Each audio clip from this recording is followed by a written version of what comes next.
శ్రీగురుభ్యో నమః. సదాశివసమారంభాం శంకరాచార్యమధ్యమాం అస్మదాచార్యపర్యంతాం వందే గురుపరంపరాం. డాక్టర్ చంద్రశేఖర్ ఠాకూర్ బొంబాయిలో సుప్రసిద్ధ ఆయుర్వేద భిషగర్వుడు. మహారాష్ట్ర, గుజరాత్ ప్రాంతాలలో వివిధ రంగాలకు చెందిన ప్రముఖులనేకులకు చికిత్సలు చేసి ఘన వైద్యుడిగా పేరు పొందినవాడు.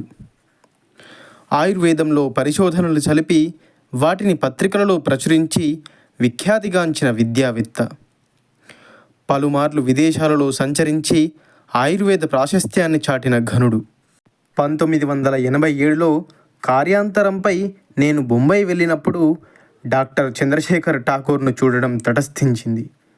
ఆయుర్వేదాన్ని గురించి, వనమూలికలను గురించి ఇండియన్ ఎక్స్ప్రెస్ పత్రికలో డాక్టర్ చంద్రశేఖర్ వ్రాసిన వ్యాసాలను గురించి ఇరువురం కొంతసేపు మాట్లాడుకున్నాము.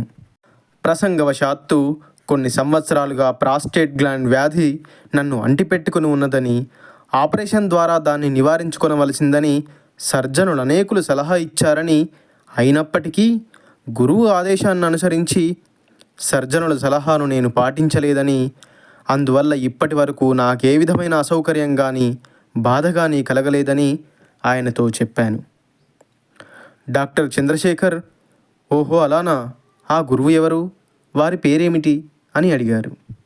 కంచి కామకోటి పీఠాధిపతి శ్రీ శ్రీ శ్రీ చంద్రశేఖరేంద్ర సరస్వతి మహాస్వామి వారని నేను బదులిచ్చాను.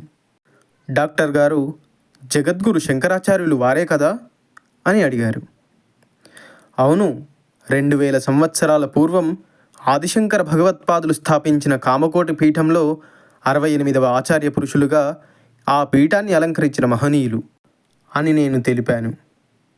దానికి డాక్టర్ గారు, సరి నా పేరు చంద్రశేఖరే, నా తండ్రి గారు నాకు ఈ పేరు ఎలా పెట్టారో చెప్పమంటారా అని అడిగారు. చెప్పండి డాక్టర్ గారు, వింటాను అని బదులిచ్చాను. డాక్టర్ గారు, అప్పటికి నేను ఇంకా పుట్టలేదు. మా తండ్రి గారు శంకరాచార్య స్వామి వారిని సందర్శించారు. మీకొక పుత్రుడు కలుగుతాడు. అతడు పెరిగి పెద్దవాడై ఆయుర్వేద వైద్యుడిగా పేరు ప్రఖ్యాతులు గడిస్తాడు అంటూ మహాస్వామివారు నా తండ్రిని ఆశీర్వదించారట. ఈ విషయమంతా నా తండ్రి గారు తన డైరీలో వ్రాసుకున్నారు. ఇప్పటికీ అది నా వద్ద ఉంది. అందుకే నాకు ఈ పేరు పెట్టుకున్నారు అంటూ ఆనందంతో తాండవం చేశాడు ఆ చంద్రశేఖరుడు. అపార కరుణాసింధుం జ్ఞానదం శాంతరూపిణం శ్రీ చంద్రశేఖర గురుం ప్రణమామి ముదాన్వహం. సర్వం శ్రీ గురుదివ్యచరణారవిందార్పణమస్తు. స్వస్తి.